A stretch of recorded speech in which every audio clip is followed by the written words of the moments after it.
Hi friends, thanks for joining me today. Today we're going to blend a tea. Let's get started.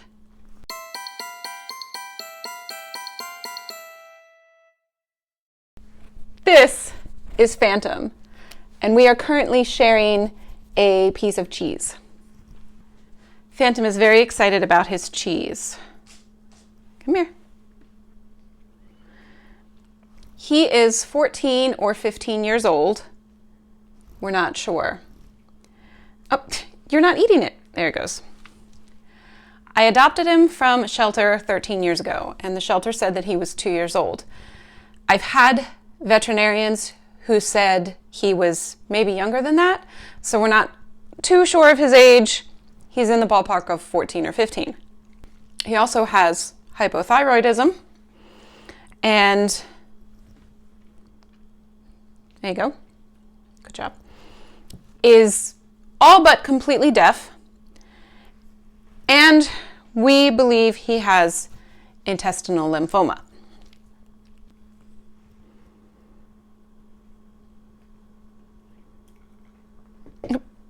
You dropped it, buddy.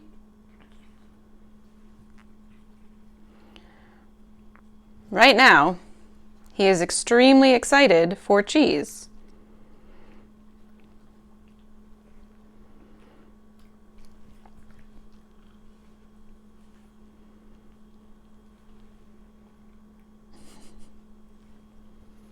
This has kind of become our little after-work ritual where I will get a piece of cheese out and we will just eat it together. It's more cheese than he really should be eating, but he's very excited about it. And it's hard when I know that he's basically dying to not give him these little indulgences. I haven't been given a timeline yet. We don't really know how much longer he has. He has some moments where he seems pretty spry, and then there are some moments where I feel like it could be any day now.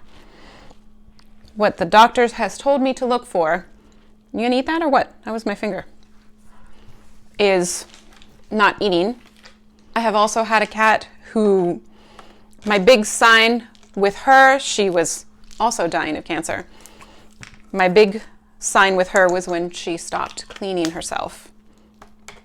Then I knew it was time. So Phantom is still cleaning himself. He's just maybe not taking care. Like he's not meticulous with it like he used to be. And he is still eating, as evidenced by his excitement over some cheese. All right, you got to take that. That is prednisolone, which is one of his now 3 medications. Did you eat it? Where'd it go? You did not eat it. Hold on.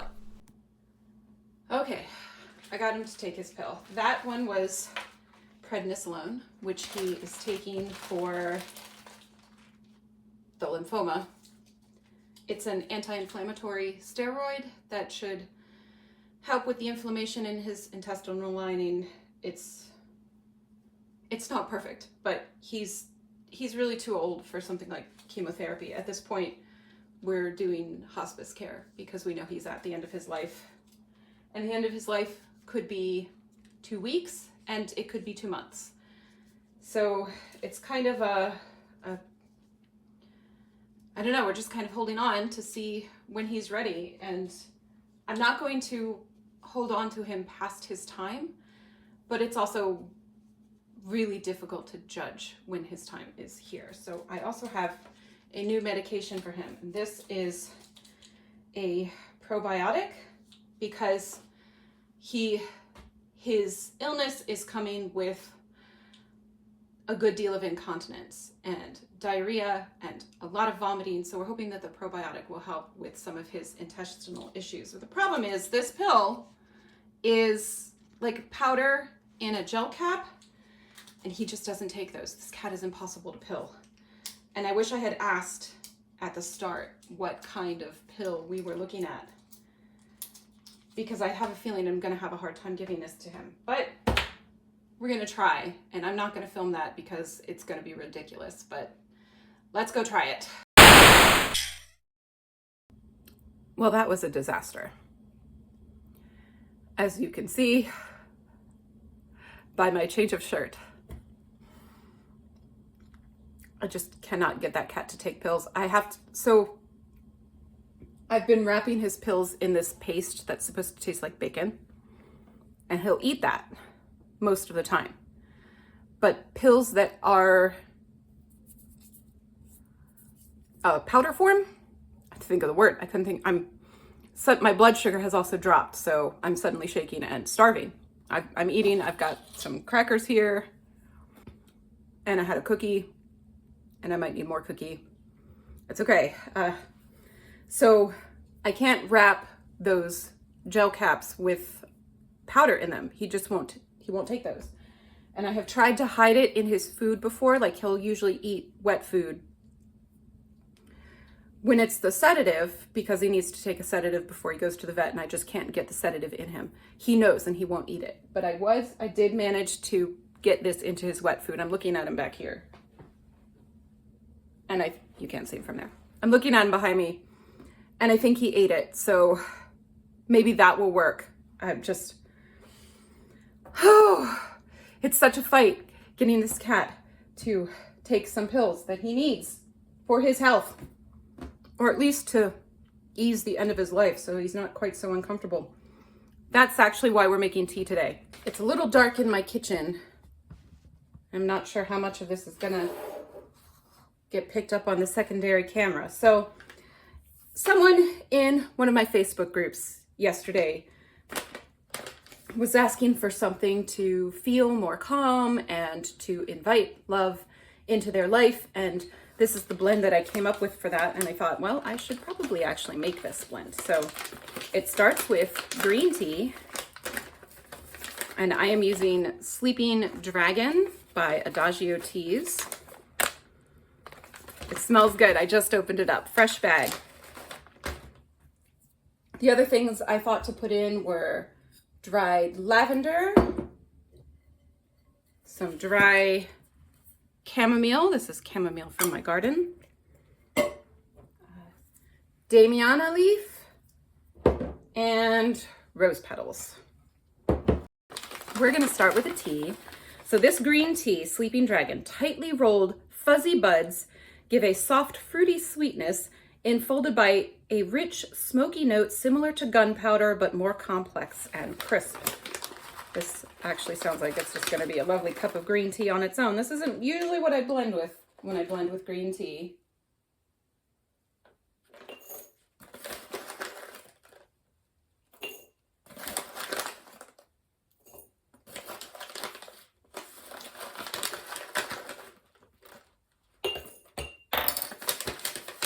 Oh, smells so good. I definitely want a cup of that.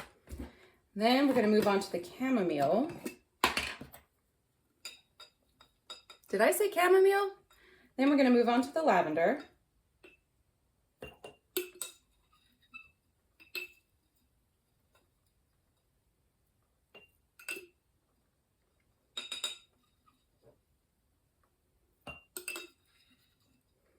I am not getting entire teaspoons out of this, so I'm going to grab another extra scoop.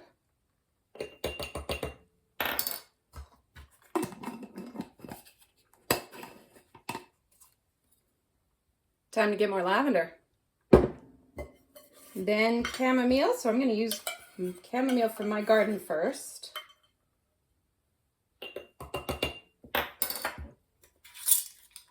So I'm putting equal parts in here, if you didn't notice. We're trying to.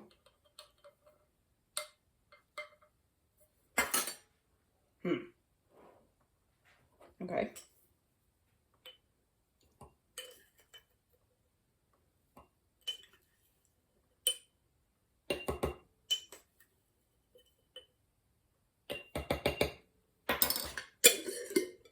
Wrong lid. I need more chamomile too. I wonder if my plant will come back next year. Then Damiana. Honestly, I don't know that I'm pronouncing that word correctly. I may not be. I've only ever seen it written down. 1, 2, 3, 4. Normally I would put a dried fruit in this blend, something like elderberries or even rose hips, but I'm out of both of those. Ooh, so that's not going in here. So these rose petals and buds are a little thick. So if I can't fit 4 teaspoons in here, it should be fine. 1, 2. I think we can make it work. We can press it down. 3, 4. Now, if you noticed, I am blending directly into my bottle, which I normally don't do.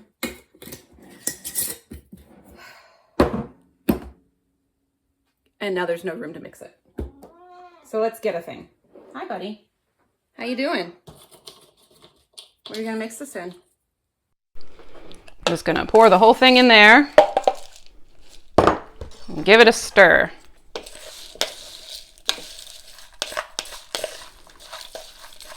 It smells good. It's the rose petals. I love blending with rose petals. It makes a beautiful scent, a beautiful flavor. Ooh, I can smell that chamomile too.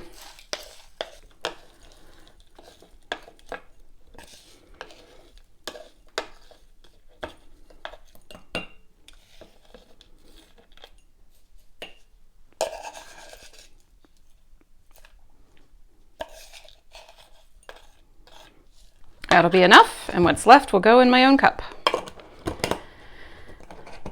All right, let's make some tea.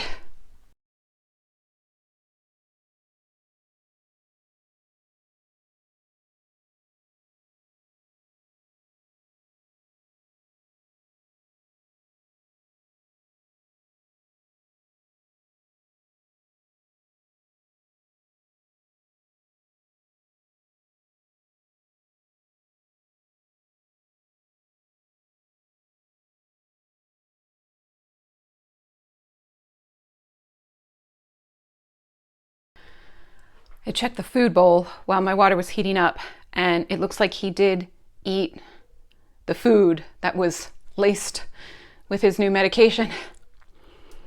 That's a relief, honestly.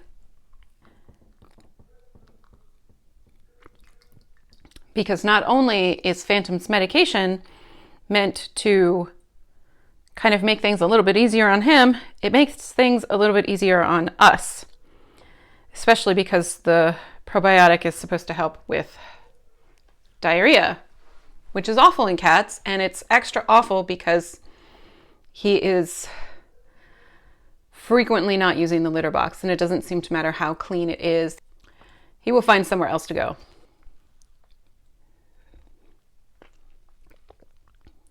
That's good. That's really good. So I can taste the green, I can taste the rose petals, I can taste the chamomile. Lavender and Damiana kind of get lost in here.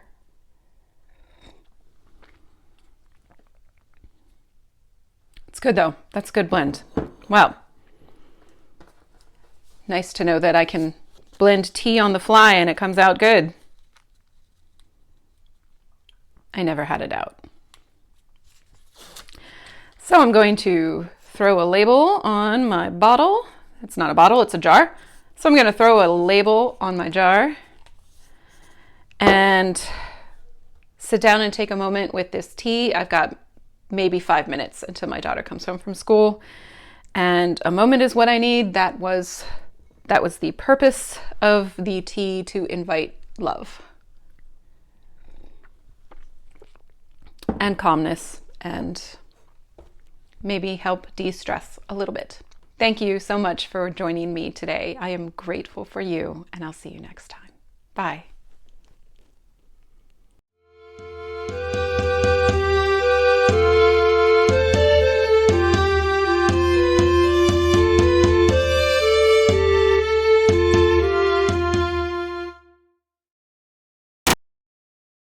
A piece of this?